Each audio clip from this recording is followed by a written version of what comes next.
안녕하세요. 인천 독립예술영화관 영화공간 주한, 줄여서 영공주라고도 하죠. 20기 리뷰어분들과 함께하는 팟캐스트인데요. 현재 영공주에서 상영 중인 영화 한 편을 선정해서 저희 함께 이야기를 나눠보는 시간을 가져보겠습니다. 일단 들어가기 앞서 영화와 저희 패널들을 소개해드리겠습니다. 오늘 영화는 마이크 밀스 감독님의 신작 커먼 커먼입니다. 호아킨 피닉스가 주연을 했고 러닝타임은 요새 찾기 힘든 1시간 반 정도? 아주 적당한 영화 시간입니다. 오늘 패널 분들은 영화공간 주한 20기 리뷰어 분들 참여해 주셨습니다. 안녕하세요. 안녕하세요. 안녕하세요. 여러분 다들 영화 재밌게 보셨나요? 저부터 말할까요? 네. 네. 저 같은 경우는 되게 재밌게 봤어요. 왜냐면은 저는 이제 마이클 밀스 감독님의 그 여러 작품들을 봤었기 때문에 이번에도 기대를 하고 봤는데 되게 마이클 밀스 감독님의 예전 영화에서 찾을 수 있던 특징들도 있으면서 새로운 부분도 찾을 수 있어서 되게 재밌게 봤던 것 같아요. 혜선님은 어떻게 보셨어요? 저는 전작들을 보지 않아서 그런지 그냥 그때 볼 때 컨디션이 조금 많이 안 좋았었어요. 그래서 그런지 약간 후반부에 집중을 잘 못했었는데 개인적으로 좀 장단점이 좀 명확한 영화라고 생각했습니다. 네. 저도 그 감독님 전작들을 안 보고 또 영화 약간 정보를 많이 모르고 와가지고 그냥 삼촌하고 조카하고 뭐 이야기하는 내용이거나 하고 갔는데 약간 생각 외로 예상 외로 어머니에 대한 이야기가 뭐 진정성 있게 나와서 약간 이런 부분에서 공감을 많이 하고 재밌게 봤습니다. 마지막으로 상윤님 의견 한번 들어볼까요? 저는 마이크 밀스 감독님 영화가 이번이 처음이라서 네. 그 감독님 전 영화들도 이제 다 찾아보고 마지막으로 커먼커먼을 봤는데 개인적으로는 커먼커먼 영화가 제일 좋았던 것 같아요. 네. 근데 개인적으로는 그렇게 막 감동적이거나 그러진 않았는데 감독님 작품들 중에서는 가장 재밌었다라고 느꼈어요. 저는 커먼 커먼을 먼저 보고 이제 이 감독님이 궁금해져서 다른 작품들을 좀 찾아봤는데 제일 좋았던 작품은 아니었지만 뭔가 이 작품도 그렇고 되게 꾸준하게 여러 세대가 등장하고 그 사이의 간극을 메우려고 대화하려는 시도들이 느껴진다고 생각을 했어요. 그래서 특히 커먼 커먼은 줄거리를 보면 호아킨 피닉스가 연기한 조니는 라디오 저널리스트로 나오고 미국 전역을 돌면서 이제 어린이나 청년들에게 삶과 미래에 대해서 인터뷰를 하면서 영화가 진행이 되잖아요. 그러다가 이제 모종의 이유로 연락을 끊고 지냈던 여동생인 비브와 연락을 하게 되고 이제 그녀의 그녀의 딸 그리고 본인의 조카인 제시를 대신 돌보게 되는데 이 조카와 함께 친한 시간을 보내면서 이제 서로의 이야기를 듣는다는 것이 이제 영화의 간단한 줄거리입니다. 그래서 여기 이제 뭐 당연히 제시와 조니도 그렇고 비브도 그렇고 여러 캐릭터가 등장하고 여러 아이들의 목소리가 등장을 하는데 혹시 가장 인상 깊었던 인물이나 아니면 인상 깊었던 인터뷰 내용이 있는지 좀 궁금해요. 배우에 대해서 이야기 안 할 수가 없잖아요. 저는 그 조니를 연기한 호아킨 피닉스가 기존에는 되게 좀 어둡고 내면이 붕괴된 인물을 자주 연기했었잖아요. 근데 이번 커먼에서 물론 아픔이 있는 인물이긴 하지만 되게 조카를 챙기는 따뜻한 인물로 등장해서 뭔가 조금 이질감이 들면서도 호아킨 피닉스라는 배우가 상당히 연기가 뛰어나구나라는 걸 다시 한번 느끼게 되는 영화였던 것 같아요. 상현님은 혹시 말씀하시고 싶은 게 있으신가요? 네. 저도 호아킨 피닉스 배우를 되게 좋아했는데 되게 연기의 폭이 넓은 것 같아요. 맞아요. 전작 조커만 봐도 뭔가 조커랑 조니 사이의 그 캐릭터 사이의 간극이 너무 커서 완전 한쪽이 정말 악했다면 이번 조니는 되게 착한 삼촌으로 나와서 되게 이 연기 스펙트럼이 되게 넓구나라는 거를 네, 연기가 되게 인상 깊었어요. 혜선 씨는요? 저는 그 조니가 그 처음부터 제시를 막 엄청 이해하고 이렇게 안 그려지잖아요. 처음에는 왜 그런 걸 해? 약간 질문하기도 하고 그러다가 이제 서서히 뭔가 서로 스며드는데 그런 스며듦 같은 게 되게 자연스러워서 인상적이었던 것 같아요. 그전에는 되게 극적인 연기? 뭔가 감정이 막 폭발하는 연기들을 많이 봤었다면 이번에 호아킨 피닉스는 그 되게 자연스럽고 인간적인 느낌의 연기를 그것도 되게 잘한다라는 맞아요. 인상을 줬어서 그게 되게 인상 깊었던 것 같아요. 정은님은 어떻게 보셨나요? 전 호아킨 피닉스가 나온 영화를 사실 조커밖에 안 봤거든요. 그래서 좀 그런 이미지로 많이 익숙했는데 영화를 보면서 이렇게 힐링물도 잘 어울리는 배우구나. 맞아요. 되게 자연스러운 연기들이 많이 나오잖아요. 그래서 이런 것도 잘하는구나. 역시. 그래서 정말 역시 호아킨. 재밌게 잘 봤습니다. 그리고 뭔가 그 점이 이 영화에 대한 몰입도를 되게 높여준 맞아요. 가장 큰 역할을 한 것 같아요. 어떻게 보면은 내용이 되게 간단한 건데 그거를 되게 연기로 잘 풀어내서 영화가 되게 풍부해진 것 같다는 생각이 드네요. 맞아요. 뭔가 각자의 백그라운드가 종종 등장하긴 하지만 아주 깊이 있게 또 등장하진 않는데도 이제 인물이 연기하는 걸 보면 뭔가 사연이 다 있고 표정을 보면 알겠고 그런 것들이 또 이 배우들의 힘이었던 것 같아요. 혹시 다른 그 호아킨 피닉스 말고 다른 배우들의 연기는 혹시 어떠셨나요? 일단 아이와의 호흡이 굉장히 잘 맞았다고 생각을 하는데 저는 제시라는 캐릭터가 되게 흥미로웠는데 이게 제시가 되게 어떻게 보면 슬픈 놀이? 고아를 계속 연기하면서 놀자고 이렇게 얘기를 많이 하는데 그게 전 좀 많이 인상 깊게 느껴졌던 것 같아요. 되게 울컥하더라고요, 보면서. 맞아요. 왜 고아의 입장을 자처하면서 그런 놀이를 하려고 하는 걸까 하면서 근데 그 내면을 좀 나름 이해할 것 같아서 공감이 가기도 하고 그래서 인상 깊었던 것 같아요. 저는 그 역할 놀이가 되게 뭔가 내면에 상처가 있는 인물인데 그걸 직접적으로 표현하는 게 아니라 그걸 되게 간접적으로 이렇게 드러내는 것 같아서 뭔가 더 뭔가 마음이 갔던 것 같아요. 좀 더 유심히 보게 되고 막 되게 징징거리잖아요. 약간 당연히 그 나이 때 그게 당연한 거겠지만 그런 걸 보는데 그러니까 이해가 갔어요. 그 막 소리 나는 그 칫솔 사달라고 안 사주니까 갑자기 막 이렇게 사라지고 그런 것도 뭔가 다 공감이 가는 그런 느낌이 들었어요.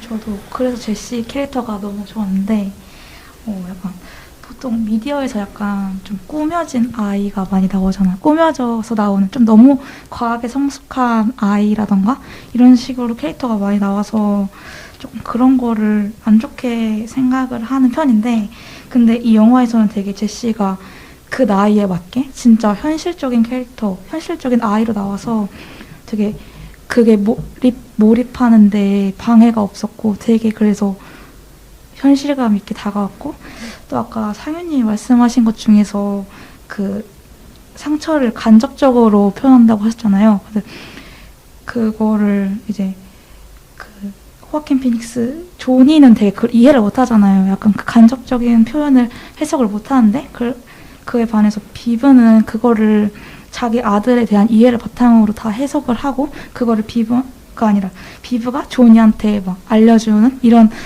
이 세 명의 합이 되게 재밌었다. 그래서 비브도 되게 인상적인 캐릭터다라고 느꼈습니다. 그게 되게 신기하지 않나요? 뭔가 어머니가 다 그런 걸 네, 다 알고 있는 게 그리고 다 알고 막 그거를 삼촌한테 이렇게 얘 이래서 이런 거야 이렇게 설명해 주는 게 되게 진짜 좋은 엄마다 이렇게 진짜 대단하죠, 대단. 맞아요. 저 되게 보면서 비브가 와 되게 이상적인 부모 상이다. 맞아요. 이거를 많은 분들이 봐야 된다. 이런 생각도 좀 들면서 어떻게 보면 되게 완성된 어른을 영화에서 보여주고 있다라는 생각이 좀 들었어요. 뭔가 자신이 어려움이 있는데도 이제 계속 숨기면서 이제 이 자기가 겪고 있는 이 어려움이 자식은 겪지 않았으면 한다. 약간 이런 심리가 아주 정확하게 드러나는 부분이라서 그러면서도 또 아이를 이해하고 자기 감정을 강요하지 않고 이런 점에서 진짜 완벽한 부모가 아닌가 또 싶은데 네, 부모의 역할 개인으로서는 또 모르겠지만 부모로서는 어떻게 보면 되게 완성된 어른으로 표현되고 있지 않나 하는 생각이 들었어요. 비브 같은 경우. 저는 근데 비브는 뭐 말씀하신 대로 되게 성숙한 어른의 모습을 표현했다고 생각을 하지만 그 가족이 완성된 가족은 분명히 아니었다고 생각을 해요. 왜냐면 이제 남편이 조울증을 앓고 있고 중간에 이제 양극성 곰 가족이라는 또 막 책도 등장을 하는 거를 들어보면은 뭔가 이 아픔을 지니고 사는 그 아버지도 그렇고 이 가족이 정말 힘든 일이 많았겠구나라는 생각이 들어서 뭔가 그렇게 되기까지의 과정과 뭔가 현재 이 아이가 겪을 풍파를 생각을 하면 뭔가 마냥 이상적인 모습이라고는 또 생각이 안 들었던 것 같기도 해요. 근데- 최선을 다했다. 이 정도. 네. 근데 중간 거의 영화 마지막인가 그 제시가 네네. 나도 나도 아빠처럼 될까요?라고 조니한테 물어보잖아요. 맞아요. 근데 조니는 너는 아빠보다 더 나은 삶을 살 거다. 왜냐하면 좋은 엄마도 있고 이렇게 감정 표현하는 법을 차차 배워가니까 너는 아버지보다 더 나은 삶을 살 거다라고 말하는 걸 봐서 사실 제시의 미래만 보면은 그래도 해피엔딩이 되지 않을까라고 생각을 합니다. 저는 상현님이 말씀하신 대로 되게 따뜻한 영화이잖아요. 그러다 보니까 당연히 영화의 결말도 해피엔딩이겠지만 그런 인물들이 되게 완벽하지 않은 인물이 따뜻한 이야기를 만들어가는 점이 더 좋았던 것 같아요. 아까 다른 분들이 말씀해 주신 것처럼 어찌 보면 되게 내면에 상처가 있을 수도 있고 가족이 되게 불안정한 그런 상황이기도 하지만 다 그냥 그거를 그저 흘러가는 대로 사는 법을 배워가면서 써내려가는 이야기이기 때문에 뭔가 그래서 더 이 영화가 되게 잔잔하지만 되게 울림이 있었던 것 같아요. 맞아요. 근데 확실히 흑백 영화임에도 불구하고 네네. 그 엄마 비브를 보면 왠지 머리가 다 흰머리인 것 같고 만약에 그 컬러로 너무 전환했을 고생을- 때요? 너무 고생을 많이 해가지고 맞아요. 되게 피곤해 보이고 이게 엄마로서의 삶이 쉬운 삶은 아니다. 그런 되게 생각이 그 육아 생활에 간접 체험을 할 수 있지 않나요? 근데 요새 진짜 약간 육아 생활에 대한 영화를 저는 최근에 좀 많이 봐서 그런지 네네. 전주국제영화제 폐막작에서 이번에 풀타임이라는 영화를 틀어줬거든요. 맞아요, 그것도 맞아요. 이제 육아를 하는 어머니의 시선에서 그 힘듦과 그 내가 직장을 다니면서 육아를 하는 그 과정을 스릴러로 표현을 했는데 그게 진짜 막 마음이 막 쫄깃쫄깃하고 막 미치겠고 그렇거든요. 또 최근에 로스트 도터라는 영화도 네네. 최근에 개봉을 했지만 육아에 대한 다양한 생각을 할 수 있답니다. 그래서 이런 영화들이 많이 등장하는 게 저는 좀 반갑게 느껴지네요. 저는 아직 그 로스트 도터는 아직 못 봤고 저도 그 풀타임을 그 전국제영화제에서 일하면서 봤는데 그 되게 아까 말씀해주신 것처럼 워킹맘이 이제 그 파업으로 인해서 이제 직장 일을 위기에 처해서 이제 되게 그게 이렇게 영화에서 되게 긴장감 있게 표현을 하잖아요. 근데 뭔가 이 영화는 그런 뭐 경제적인 위협이나 그런 건 없는데 뭔가 되게 그 제시가 이제 돌발 행동을 할 때 되게 이렇게 긴장감을 느끼게 되는 것 같아요. 애가 어디로 튈지 모르니까 맞아요. 어디로 튈지 모르고 무슨 투정을 부릴지 모르니까 되게 긴장하게 되고 또 이제 호아킨 피닉스가 아까 말씀드렸지만 되게 필모그래피가 되게 어둡고 이제 약간 좀 정신적으로 이게 불안정한 사람이다 보니까 이게 어떤 광기를 부릴지 약간 되게 불안하더라고요. 맞아요. 호아킨 피닉스도 언제 터질지 모른다. 맞아요. 근데 한 번도 안 터졌죠? 거의 마지막에 소리 질렀다. 비브한테 전화해서. 근데 그것도 이 뉘앙스가 정말 미안하다. 내가 너의 자식한테 소리를 너무 질러서 미안하다. 이런 식의 태도여서 미안하지만 소리는 질렀잖아요. 그래서 미안했다. 그래서 나중에 사과를 했다. 제시한테도 이제 핸드폰을 보면서 화해하는 법을 찾아서 이렇게 미안하다고 마음을 전하는 게 사실 거의 뭐 저는 조커 생각은 거의 안 났던 것 같아요. 뭐 어떻게 폭발할까 이런 것보다는 또 새로운 면을 본 것 같다. 저도 좀 더 그녀에서 역할 연기할 때의 모습이 좀 더 떠올랐던 것 같아요. 그녀. 맞아요, 맞아요. 그래서 되게 외롭고 약간 찌질하고 그런 캐릭터로 등장을 하는데 그 이후에 인물들이 다 강렬했어서 오랜만에 이런 모습을 보니까 좋더라고요. 되게 따뜻했던 영화인 것 같아요. 맞아요.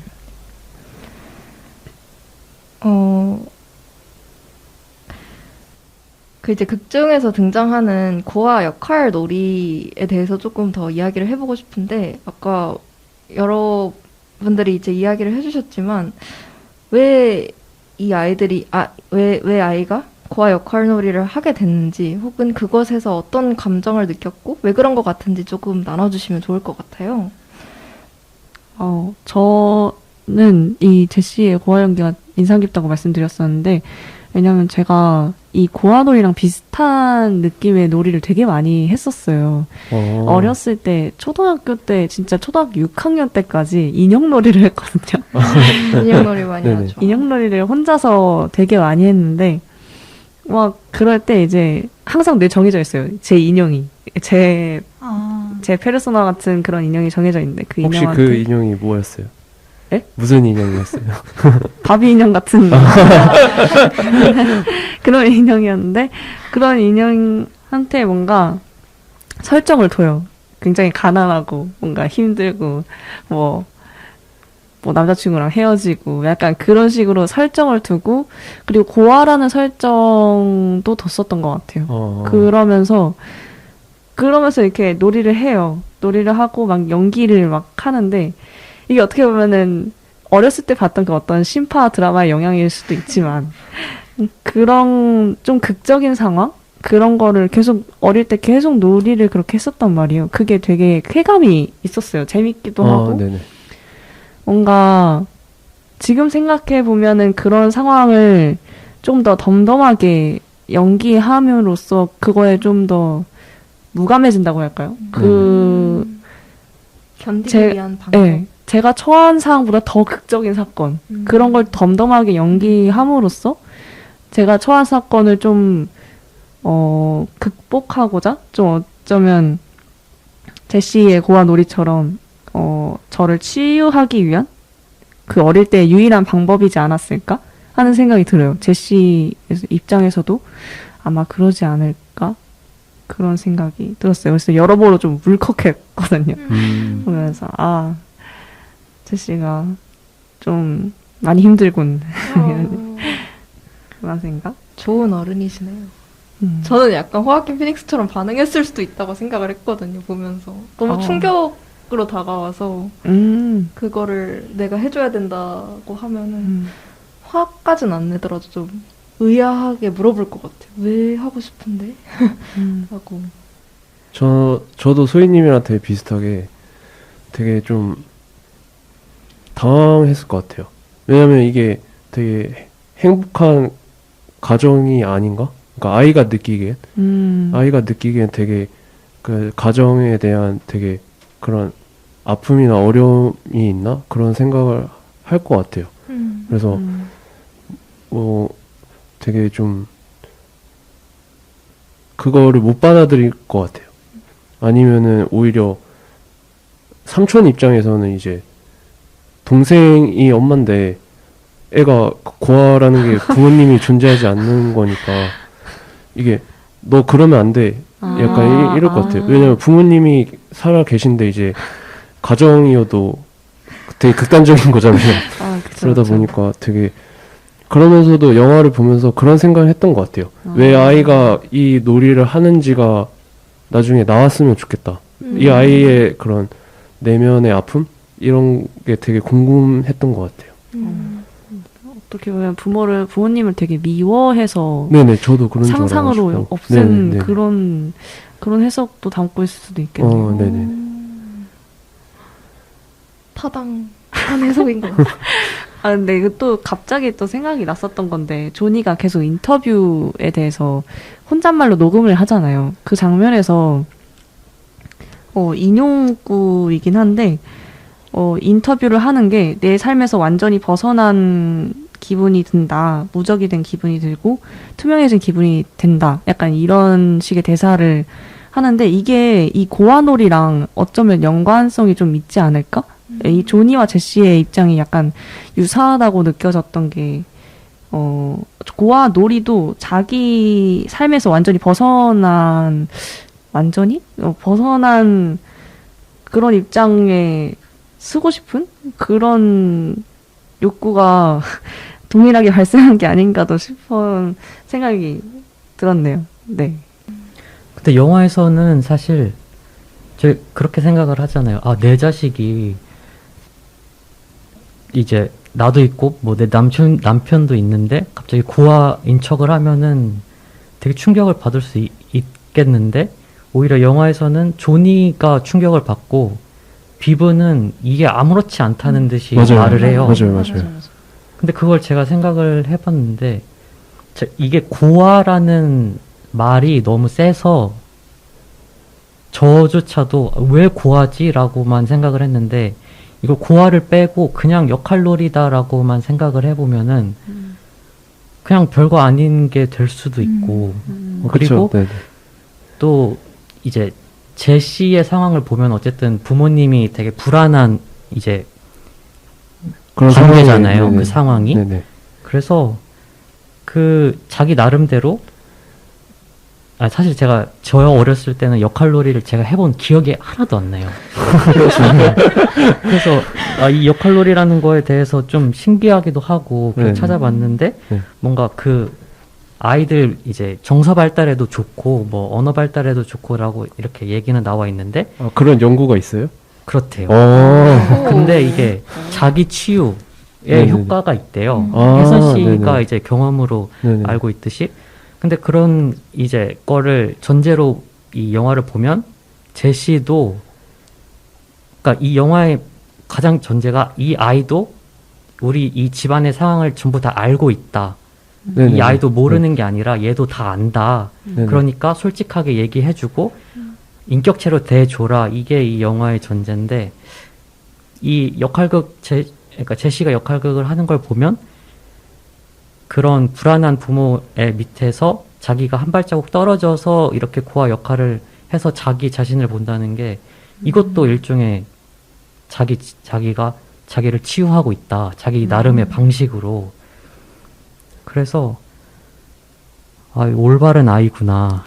제시가 스스로 방법을 찾아서 잘 극복하고 있구나라는 생각이 들었던 것 같아요. 그래서 아버지보다 나은 사람이 될 거라고 그쵸, 조니가 그쵸. 얘기한 거겠네요. 또 근데 그런 면도 흥미로웠던 것 같아요. 그러니까 이 아이의 역할극을 어머니가 잘 받아주고 이제 조니는 받아주지 못하는데 이 조니와 비브의 엄마 얘기로 가면 오히려 조니가 어머니를 그냥 받아주려고 하고 비브가 이제 너는 이 힘듦을 경험해보지 못했으니까 지금 그거를 그대로 따라가는 거다 하면서 좀 내치잖아요. 그래서 뭔가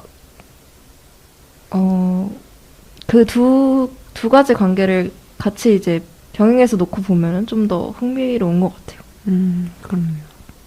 그리고 이제 커먼에 조니와 제시만 나오지 않는다는 사실을 저희가 기억을 해야 합니다. 그리고 이게 한 장소에 머무는 영화도 아니죠.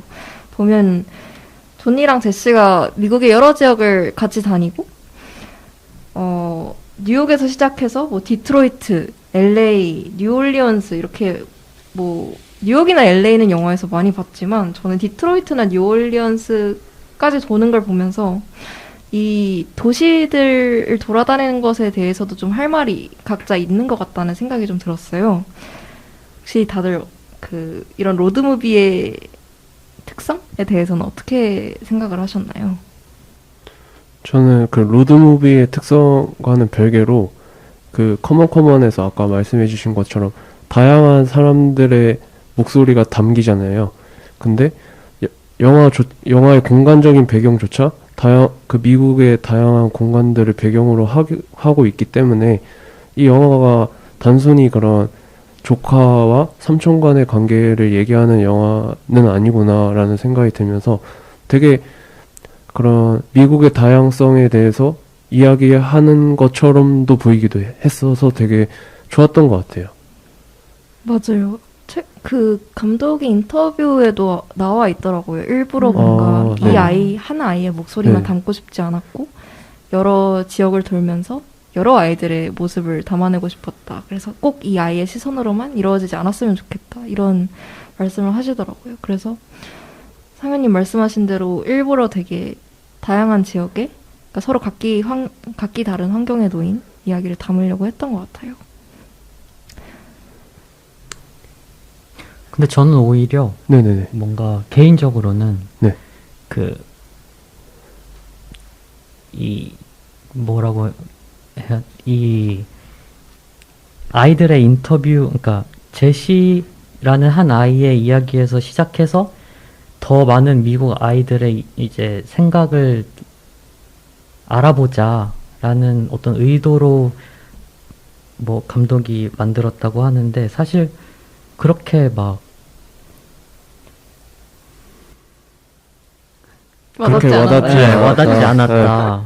이게 그러니까 너무 아이들의 그 인터뷰가 내용들이 사실 좀 중구난방이기도 하다고 느껴졌고 뭔가 이렇게 통일성이 없었던 것 같다. 뭐 미국의 미래 뭐 네네. 이렇게 다양한 주제를 던지기는 하지만 영화 네네. 전체적으로 보면 사실 그렇게 집중력 있는 그런 구성은 아니었던 것 같아요. 근데 저는 약간 그래서 조금 더 좋았던 게 네네. 약간 이 영화가 뭐 하나의 큰 뭐 주제를 말하고 싶거나 뭐 주장하고 싶거나 이런 게 아니라 괜찮아요. 그런 게 아니라 지금 미국에 있는 이 친구들은 이런 생각을 한다. 이거를 전달하고 싶다는 게 와닿아서 저는 그래서 다양한 이야기를 하는 게 그렇게 부자연스럽거나 나쁘지 않았어요. 저는 오히려 좋았어요. 그런 이야기를 전에서 듣는 게 일단 의미 있는 행동이니까 맞아요. 저는 좋았다고 생각해요. 그러니까 말씀하세요. 그러니까 저도 뭔가 오히려 하나의 메시지로 향하려고 인터뷰를 되게 조잡하게 조잡하지 않더라도 편집을 했다거나 했다면 조금 오히려 더 영화가 공감각이 안 느껴졌을 것 같아요. 그냥 되게 그러니까 사실 이 감독도 경험한 세대가 아니고 자신의 후세대, 그러니까 자신의 뭐 조카든 아들이든을 보면서 알아가려고 하는 영화이기 때문에 그리고 이들의 목소리를 그대로 들으려고 했던 그 노력에 의의가 있다고 생각을 했고 그래서 뭔가 엔딩 크레딧까지 그런 인터뷰를 어떻게든 다 담으려고 했던 노력이 좀 가상하게 느껴진다. 맞아요. 저도 그 부분이 맨 마지막에 엔딩 크레딧이 계속 올라가면서 인터뷰 내용들이 나오잖아요.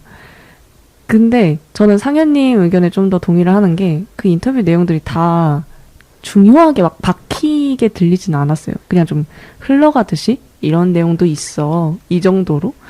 그래서 이 인터뷰가 임팩트가 빡 있느냐. 그거는 또 아닌 것 같아요. 그냥 흘러가는 장면 속에서 자연스럽게 이어지게 되게 노력을 했던 것 같고. 그래서 저는 오히려 이 이게 제작 방식이 저는 약간 실제로 가서 인터뷰하고 다큐멘터리처럼 뭔가 그런 제작 방식이었다고 들었어요. 진짜요? 아닌가요? 저도 그렇게 저도 그렇게 들었어요. 들었어요. 네. 맞죠? 네. 잘못 얘기한 줄 알았는데. 아니. 아무튼 그랬어서 차라리 이거를 그냥 따로 이 의의가 정말 좋다면 그냥 따로 다큐멘터리로 남겨놨어도 좋지 않았을까? 다큐멘터리 따로, 영화 따로 이 연출된 인터뷰 장면을 그냥 연출했었어도 더 좋지 않았을까? 하는 생각도 조금 들었어요. 왜냐면은 여기서는 다큐멘터리 어떤 속성이 드러난다기보다는 그냥 그 영화로 묻어가기 때문에 그 다큐멘터리의 어떤 이 아이들이 정말 이렇게 말했어 라고 보여주는 그 다큐멘터리의 어떤 감동적인 그 사실에서 오는 그 감동이 있잖아요.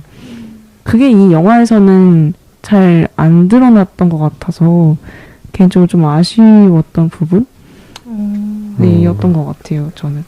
저는 오히려 되게 극 영화의 형식을 빌려서 너무 인터뷰를 잘 녹여냈다고 완전 반대로 생각이 들었는데 저도 거기에는 동의해요. 잘 녹여내긴 한 것 같아요. 잘 했다. 네. 근데 그러니까 저는 오히려 따로 그거를 아이들의 목소리를 넣었으면은 조금 지루하고 너무 뻔하게 들렸을 것 같아요. 그런데 이제 이 아이들의 이야기만 담는 게 아니라 그것을 지켜보는 윗세대의 이야기가 함께 들어가잖아요. 윗세대의 반응도 볼 수 있고 둘이 꼭 윗세대가 후세대를 이해하는 것뿐만 아니라 아랫세대도 윗세대랑 연결이 되고 그래서 그런 연결 지점들을 계속 만들려고 했다는 점에서 한 세대의 영화가 아니라 세대 간의 영화가 되게 해준 거는 그런 극 영화로서 만들었기 때문이 아닐까라는 생각이 좀 들어요. 저도 소희님 의견이랑 되게 비슷한 의견인데 제가 아까 맨 처음에 저는 이 커먼을 보기 전에 마이클 밀스 감독님의 여러 영화를 본 사람이라고 했잖아요. 그 마이클 밀스 감독님의 영화를 보면 되게 그냥 그런 특정 형식을 빌려서 그냥 그대로 재생하는 것처럼 보여요. 제가 느끼기엔. 근데 그 내용이 중요한 게 아니라 그 태도가 되게 중요한 것 같아요. 그러니까 그런 형식을 그대로 재생하듯이 그 인물들의 이야기도 그냥 그대로 재생한다라는 느낌이 되게 강하게 느껴졌는데 대표적인 예가 우리의 20세기에서 중요한 인물의 이야기만 이렇게 뽑아서 그 사람들이 어떻게 사는지를 보여주는 게 아니라 거기에 등장하는 모든 인물들의 미래를 그냥 되게 덤덤하게 얘기해요. 뭐 얘는 커서 뭐가 될 거고 맞아요. 이 남자는 뭐 2년 후에 뭐 어떻게 재혼을 할 거고 그냥 그런 식으로 그냥 삶의 태도를 되게 보여주는다고 저는 느꼈거든요. 그래서 인터뷰도 되게 중구난방처럼 보일 수 있겠지만 그냥 그 아이들의 그런 삶이나 그런 아이들의 생각을 그냥 그대로 재생하는 것 같아서 저는 오히려 이 영화의 주제랑 더 맞다고 생각을 했어요.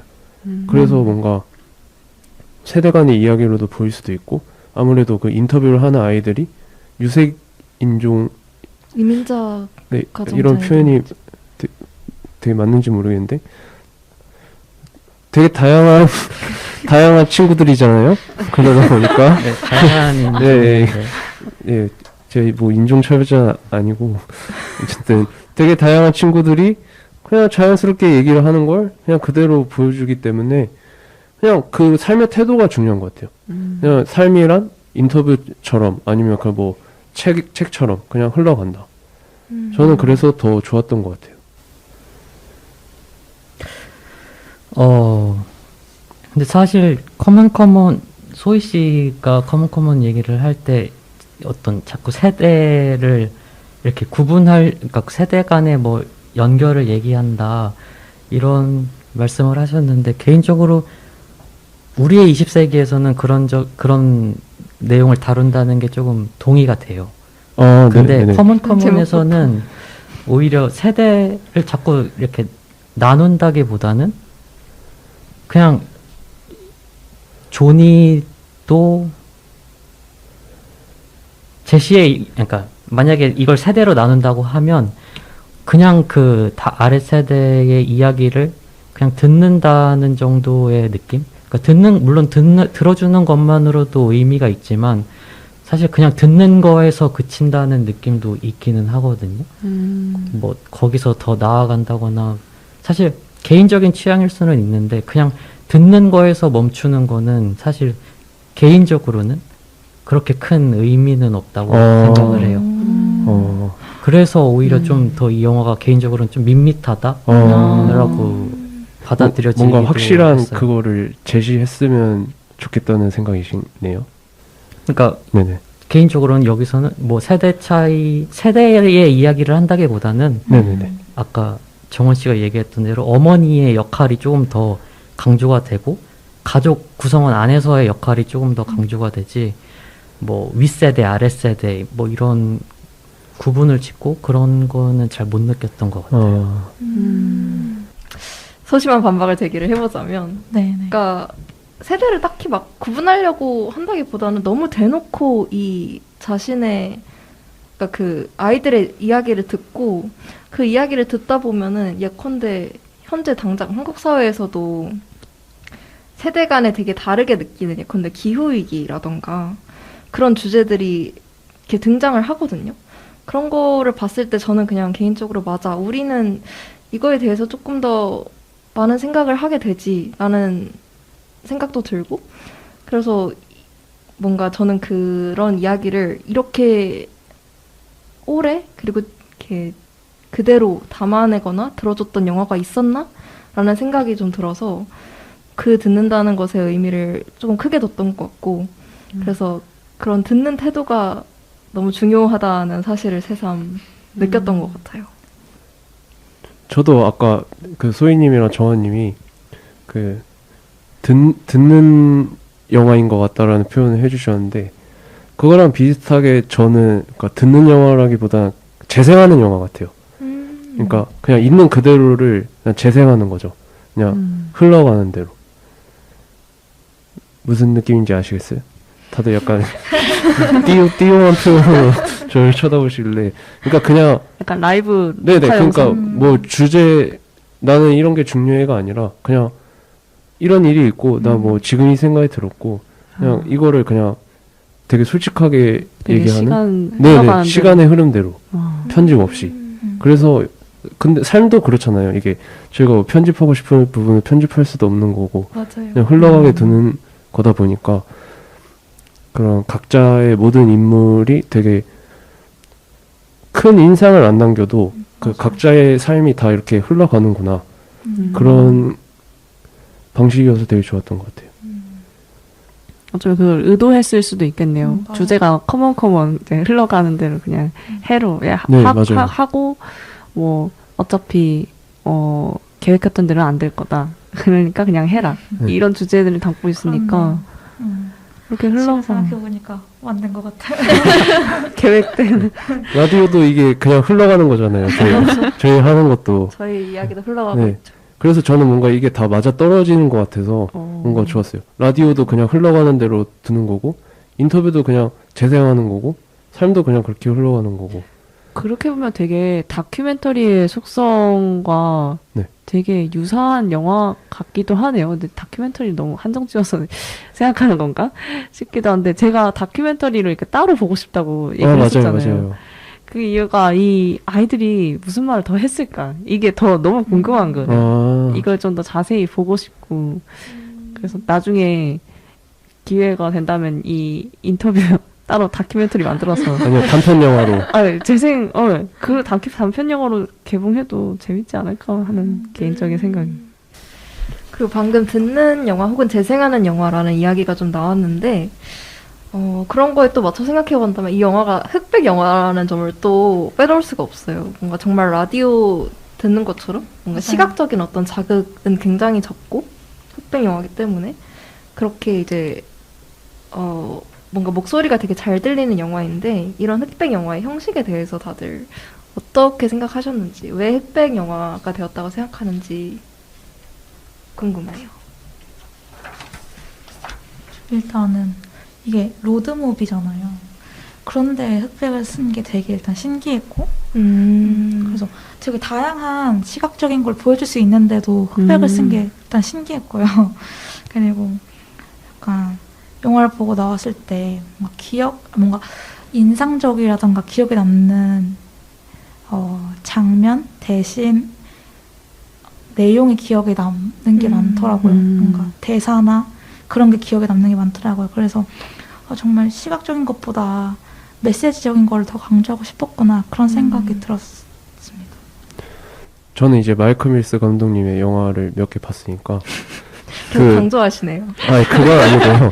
그 비교를 하자면 그러니까 그 I am easy to find라는 단편 영화가 있어요. 그게 뮤직비디오 네. 형식의 영화인데 그게 그 영화가 이제 커먼 바로 직전에 나온 제일 최신작인데 그게 이제 흑백 영화다 보니까 저는 이번 흑백 영화가 되게 뭔가 막 되게 신선하다 이러진 않았어요. 그러니까 마이클 밀스 전에 감독님 영화 봤으니까. 중에서 접해본 거니까 맞아요.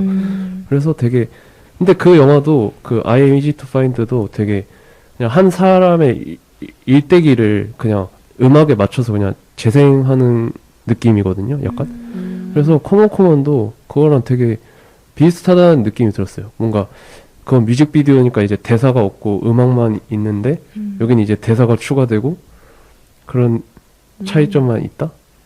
그렇게 생각이 들었어요. 저는 이거 I am easy to find를 상혁 씨 얘기를 듣고 나서 찾아봤는데 아, 네네. 어떠셨어요? 전 되게 재밌게 봐가지고. 사실 이러면 안 돼. 이러면 안 되는데. 긍정적으로는 좋았는데 벌써 재밌다. 사실 좋았는데? 뭐지 그 마이클 밀스 감독님 인터뷰를 봤을 때 왜 흑백 영화로 하셨냐라는 질문에 그냥 흑백으로 해보고 싶었다. 어. 물론 근데 감독의 더 깊은 뭐 진실은 있겠지만 인터뷰에서는 네, 그렇게 네, 네. 얘기를 하셨더라고요. 그래서 이제 I am easy to find도 찾아봤는데 딱 그 정도의 선이었다. 커먼과 같은 결의. 왜냐면 제가 이거를 I am easy to find를 봤을 때 사실 이게 뮤직비디오잖아요. 그쵸. 그러니까 개인적으로 뮤직비디오는 내용 안에 스토리가 중요하게 들어가면 안 된다고 생각을 해요. 왜냐하면 노래에 더 집중을 해야 되고 해야 하니까 만약에 내용이 들어가면 그 내용에 집중하느라 노래를 못 들을 수도 있잖아요. 네. 그렇죠. 그래서 오히려 그 뮤직비디오 안에서 나오는 내용들도 너무 물론 중요한 이야기이기는 하지만 물론 많은 별로였다. 관객분 많은 댓글들이 짜증내셨어. 이 뮤직비디오는 되게 감명 깊었다. 네네. 되게 울었다, 슬펐다 이런 얘기도 하는데 그거에 공감은 가요. 왜냐하면 그 뮤직비디오를 보고 마이클 밀스 감독이 되게 섬세한, 그러니까 세상을 바라보는데 되게 섬세한 감각을 가지신 분이구나. 네네. 라는 건 알겠어요. 근데 왜 자꾸 저 보면서 얘기하시죠? 둘 사이 약간 거리가 뭔가 점점 멀어져. 좀 설득은 아니고 일단 알겠는데 네네. 뭔가 커먼도 그렇고 이거는 물론 감독님의 연출적 성향이고 창작 방식이고 그러니까 이제 존중을 해야겠죠. 근데 그런 되게 개인적으로는 네네. 수박 겉핥기식의 어허. 그런 느낌이었다. 더 깊게 네네네. 이렇게 내려가지 않고 네. 뭔가 더 자세하게 들어가려는 감독님은 아니신 것 같다. 하지만 그런 창작 방식으로도 많은 분들에게 감동을 주고 울림을 줄 수 있는 능력을 가지신 감독님이신 것 열심히 같다라는. 포장. 일단 I am easy to find는 별로였다. 저희 추천작이 별로였다. 내용은 되게 아이고. 좋았어요. 두 분 이따 술 한잔. 또 하는 게 좋아요. 저 흑백 연출 한 게 저는 어차피 근데 저는 창작자가 어떻게 창작을 했던 간에 어떤 의도를 갖고 맞아요. 창작을 했던 간에 관객이 읽는 대로 받아들이냐가 중요하죠. 어떻게 네. 읽느냐가 제일 중요하다고 생각했기 때문에 저는 이 인터뷰를 보기 전에 그냥 든 생각은 인물이 확실히 좀 더 잘 보인다고 생각을 했어요. 왜냐하면 화려한 도시도 되게 많고 네. 불빛도 되게 색깔이 여러 가지가 있으면은 그거에 좀 그냥 휘둘린다 해야 되나요? 그런 시각적인 거에 되게 휘둘리게 되는데 이건 진짜 음성 같은 영화다? 같은 되게 말이 더 강조가 많이 된 것 같아요. 흑백 때문에. 아까 정원님께서 말씀하신 것처럼. 그리고 또 인물이 좀 더 강조되는 것처럼 느껴졌는데 이 투샷이나 인물 중심의 그런 샷이 저는 좀 많다고 느껴졌거든요. 그래서 인물이 더 잘 보였고 그래서 흑백 영화라서 좀 배경을 좀 지우고 인물을 좀 보게 하기 위함 이지 않았나 하는 생각이 좀 들었습니다. 소희님. 맞아요. 아니, 그리고 뭔가 같은 흑백 영화라도 정말 다른 분위기를 낼 수 있구나를 느낀 게 저는 최근에 파리 13구라는 영화를 봤는데 그 영화도 흑백 영화인데 그 영화에서는 저는 흑백의 기억에 남았던 이유가 사람이나 뭐 대화 이게 아니라 흑백 화면 속에서 혼자 빛나는 모니터 화면, 컴퓨터 화면, 막 핸드폰 화면 이런 것들이 너무 잘 보여서 아 이런 면에서 정말 잘 썼다. 왜냐면 그게 이제 또 약간 우리네 사랑 이야기? 그러니까 뭐 컴퓨터로 핸드폰으로 소통하고 사람 만나고 그 외에는 좀 외롭게도 보이고 그런 이야기를 담아내는 영화여서 되게 잘 썼다고 생각했는데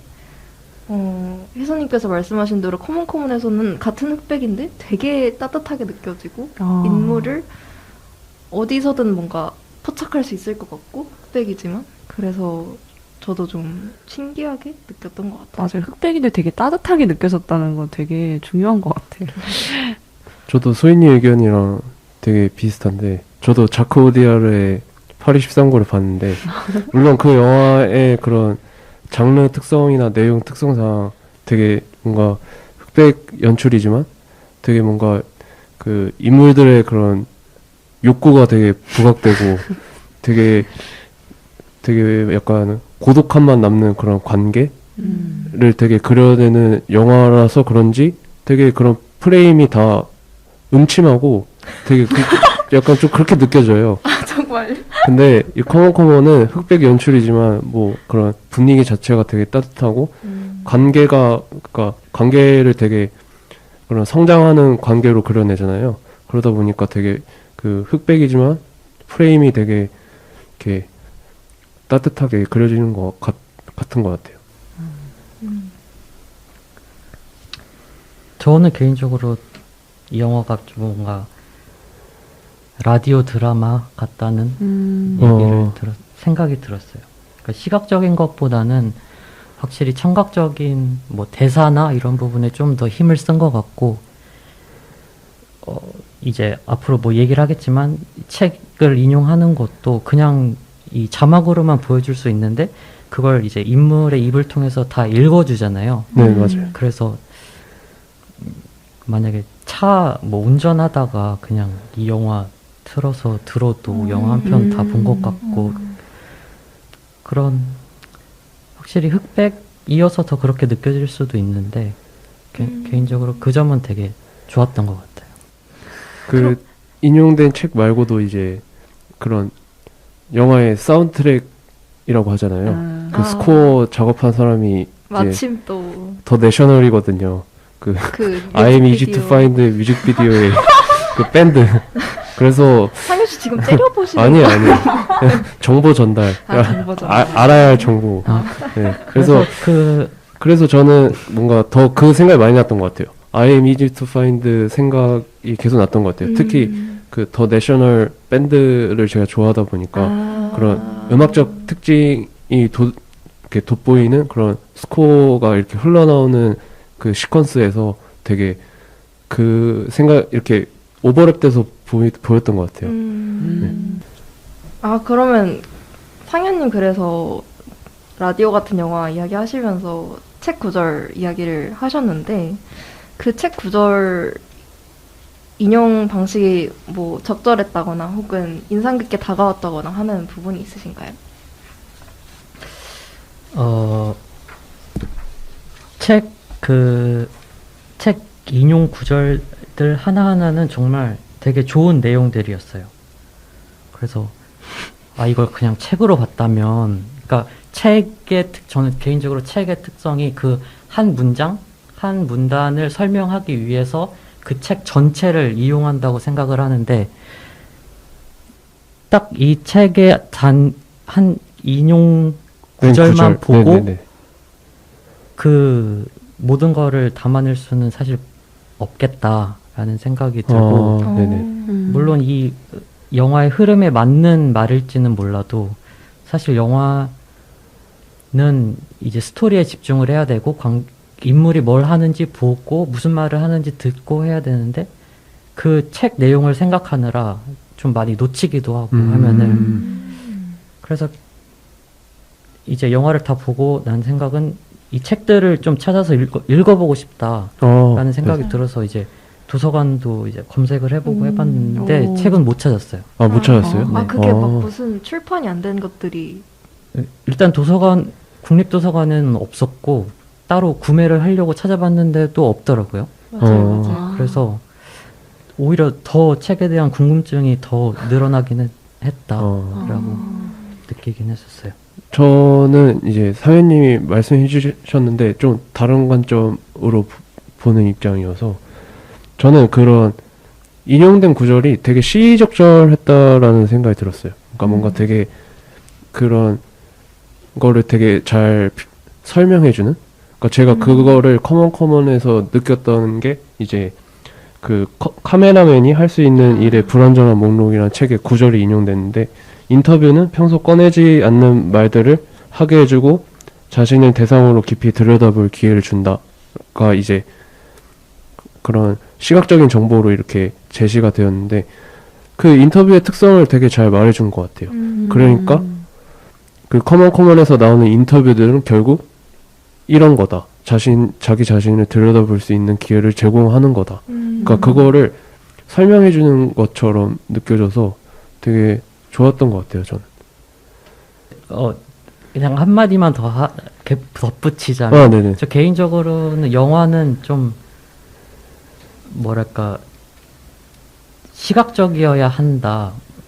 예를 들면 이 책의 내용들 하나하나도 다 너무 좋은 내용들이고 이거를 이제 이 주제를 담고 있는 스토리로 만들어서 영화를 찍었으면 더 좋았을 텐데 아, 너무 설명적인 것 같다라는 느낌이 들고 이 한 문단에 담긴 내용을 간접 체험하고 경험하고 그걸 이제 온전히 느끼기보다는 그냥 머릿속에 주입하는 느낌이 저는 개인적으로 들어요. 그래서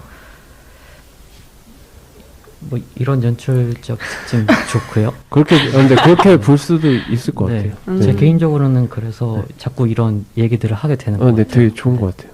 저도 완전 상현님 의견에 동의하는 게 저는 기억력이 좀 짧은 편이라고 그래가지고 영화는 이렇게 영화관에서 보면 이렇게 멈출 수가 없잖아요. 그쵸. 이렇게 멈춤하고 뭔가 인상적인 구절을 뭐 받아 적거나 그럴 수가 없는데 맞아요. 책 같은 경우에는 이렇게 표시해두고 또 다시 밑줄 치고 다시 읽을 수 있단 말이에요. 네네. 그 개인적으로 영화 보면서 느낀 거는 이거를 시나리오 집으로 사가지고 맞죠. 그냥 소장하고 싶다. 아, 이런 생각이 좀 들었어요. 그만큼 말이 되게 중요했던 것 맞아요, 같고 맞아요. 그래서 좀 놓치게 되는 말들도 조금 있었던 맞아요. 것 맞아요. 같아요. 맞아요. 저는 개인적으로 이런 시의적절하게 약간 인터뷰에 대한 독백으로 나온 대사들은 인상 깊게 들었는데 책에 대한 그 인용구? 네네. 저는 이 영화를 다 보고 나서 영화에서 책이 나왔나? 이게 기억이 잘 안 나더라고요. 제 기억력이 좀 나빠서 그런지 몰라도 저는 그게 책에 대한 좀 인상이 깊지 않았었어요. 나중에 대화하면서 책이 등장했었지? 이런 생각이 좀 들 정도였어가지고 그래서 어떻게 보면은 되게 말이 중요해서 설명적으로 느껴질 수도 있지만 그만큼 전하고 싶었던 말이 좀 많았다? 이건 인상 깊은 구절도 많다는 거니까 네 여러모로 그래서 제가 이거를 보고 그리고 제가 이거 마이클 미스 감독님 영화 처음이었거든요. 커먼이 이거 보고 나서 우리 20세기 우리 20세기를 봤는데 거기서도 책이 나오잖아요. 맞아요. 약간 그래서 우리 20세기에서 책을 다루는 방식이랑 커먼에서 책을 다루는 방식이랑 좀 많이 달라서 조금 신기했고 약간 그게 또 영화 결에 다 각자 비슷하게 개입이 되어 있더라고요.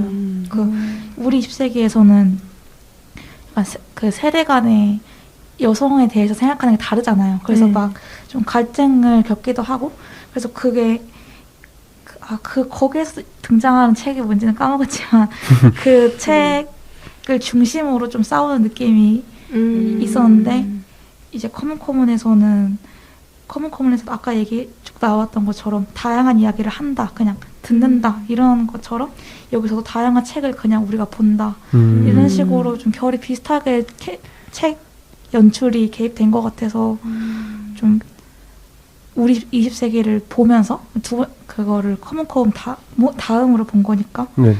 20세기를 보면서 좀 여기서는 이런 식으로 책을 썼네? 약간 이렇게 좀 신기해서 봤던 것 같아요. 저도 너무 공감을 하는 게, 그러니까 저도 마이클 밀스 감독님 영화를 커먼 보고 나서 찾아봤는데, 네네.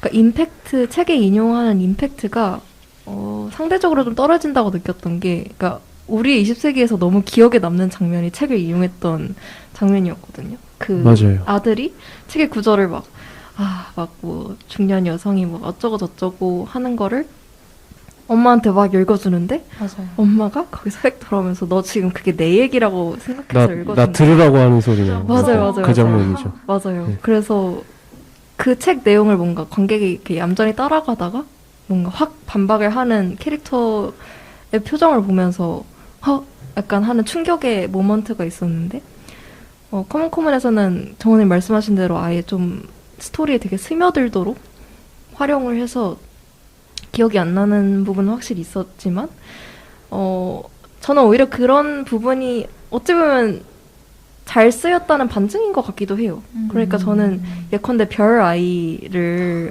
인용할 때 저 진짜 눈물 한 방울. 진짜 한 방울이 아닌. 약간 억당 와르르 하면서 봤는데 그 사실 인용했던 책 구절보다도 그 뒤에 나오는 그 제시와 조니 사이의 그 소통? 그런 소통이라고 하면 너무 거창하지만 그냥 막 그 호아킨 피닉스가 막 왜 눈물이 나지? 막 이러는데 애가 막 울어? 약간 이런 식으로 대화하는 그 장난스러운 장면이 너무 따뜻하게 기억에 남아서 이렇게 녹여내는 것도 하나의 방식이고 임팩트가 없는 거 나름대로 뭔가 잘 녹여냈다는 의미가 되지 않을까라는 생각이 좀 들어요. 그럼 잠시 쉴까요, 이제? 지금 8시 5분이라 딱 1시간 했거든요. 5분 쉬면 저도 이 영화를 많이 봤어야 되는데 저는 헤어질 결심을 헤어질 결심 몇 차까지 했어요? 저 7회차까지 와. 저 막 무대 인사 이런 거 다 포함이니까. 와, 저 박찬욱 감독님 좋아해가지고. 와, 7회차 상상도 못했다. 내 주변에서 제일 많이 모신 것 같아요. 저 돈이 별로 없어가지고. 그거 N회차 이벤트 있지 않아요? 그거 하려다가 말았어요. 왜요? 이미 받을 거 다 받았어요. 대박. 각본집이랑 그것도요? 아니, 각본집은 제가 그냥 구매하려고 했고 사인본인데? 저는 그 친필 사인 포스터 있으니까 그냥. 와, 가진 자의 여유는 여유다 진짜. 아, 이런 대박이다. 생각지도 못했는데. 헤어질 결심 3.5. 네네. 저 4점. 저도 4. 다들 왓챠 PD 하세요? 네. 저 일단 친구할까요? 네. 아시겠어요? 헤어질 결심 3.5는 좀 신나는 그런데 장난이고.